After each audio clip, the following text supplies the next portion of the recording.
कसलीच सजावट केली होती. मंगळागौरची गँग आली होती, गँग. आणि असं म्हणतच खेळांची सुरुवात झाली.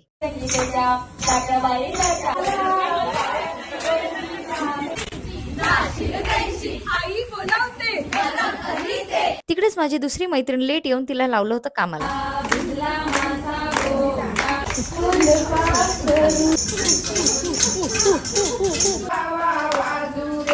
आणि सगळ्यात क्यूट गोष्ट काय होती माहिती, माझा भावड्या माझा मित्र पण तिच्या सोबत खेळत होता. कसला गोड.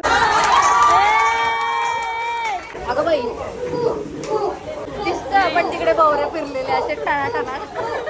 आणि तेवढ्यातच पाऊस आला आणि जे काय बायका पळाल्या, सगळ्या बायका ज्या पळाल्यात ना तिथून. सूप असं तोंडावर धरा पावसाला. तुम्ही मोबाईल बघा. पडलं नाही नाव घ्यावं लागतं. सूप पडलं तर नवऱ्याला नाव कोणाचं घेऊ. आहे ते पण आहेत नाव. एवढं नाही पाठ केलं. कशी मी असं म्हणत आम्ही सर्वेशच चूप पाडलं. भाजी मेथीची माझ्यावर दादागिरी सिद्धीची. इकडे मी आणि माझी बेस्ट फ्रेंड आमच्या लग्नानंतर आपलं काय होणार आहे ह्याच्यावर गप्पा मारत होतो. तेवढ्यातच श्रुती आली. मग आम्ही मस्त पावभाजीवर ताव मारला आणि घरी गेलो. बाय.